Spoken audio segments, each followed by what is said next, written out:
Today, YouTube did something that might very well save a lot of lives. YouTube said today that henceforth they will take down content that contains misinformation about approved vaccines.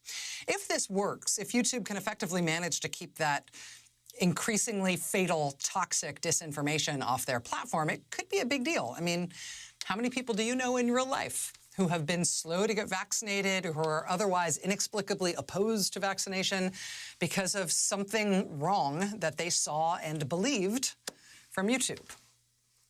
Already, the company is facing blowback and threats about this new policy from, among other places, the Kremlin, because the Russian government has been using its propaganda networks worldwide to gleefully spread anti-vaccine disinformation all over the democratic West, because they are just that concerned for our health. Joining us now is Mark Bergen. He's a reporter who has been covering the story for Bloomberg Technology. Mr. Bergen, it's nice to have you back on the show. Thanks very much for making time.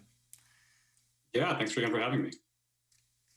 How hard will this be for YouTube to enforce? Is this something that they might have resisted doing for a long time because it'll be hard to actually effectuate, or is this something that they resisted doing for other reasons?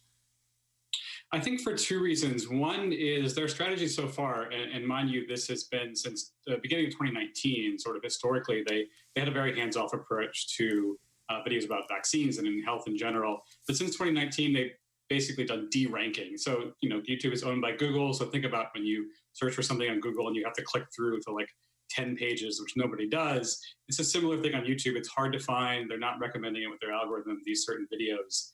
Now they have decided that is clearly not enough. I think a major issue with enforcing this policy will be the two loopholes that they've given. One is they say scientific discussions about vaccines and about vaccine treatments are still allowed on the platform, as well as what they're calling personal testimonies. And that's something where they're really going to have a difficult time determining where that line is. Mark, part of the reason I wanted to ask you back tonight is because the last time you were here, we talked about this confrontation between Google, which owns YouTube, and Apple in Russia. Around the Russian elections, the Russian government pressured those two big American tech companies that they should take down content from the Russian opposition around the election, and both Google and Apple acceded to those demands. Now we've got sort of a weird next beat in that, with the Russian government saying they're very angry with YouTube and they're going to block access to YouTube in Russia if, because of this vaccine disinformation policy, YouTube's going to take down Russian government-sponsored propaganda that has been spreading vaccine disinformation. They say that's a hard enough violation in terms of YouTube's ability to operate in Russia that they may take them off the internet there. How do you think that YouTube will deal with this sort of 1-2 punch from the Russian government bullying them like this? So this is, as far as I understand it, is in Germany. Germany historically has had pretty strict laws. And so I think the context here too is, YouTube and Google are very cognizant of the EU regulation, which is even more aggressive than the US. I think, they've clearly shown that certainly on COVID, and now on vaccines, that they're leaning on health authorities, and they're saying we're consulting with experts, we're going with the WHO, and we're going with the CDC, and we're going to take a pretty hard stance compared to what they have historically.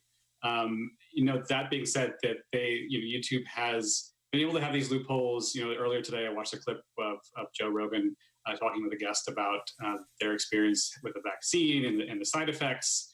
The issue with YouTube is their videos are long, and it's much more difficult both to moderate and for not just people at the company, but certainly for regulators to actually watch and see how they're enforcing these policies.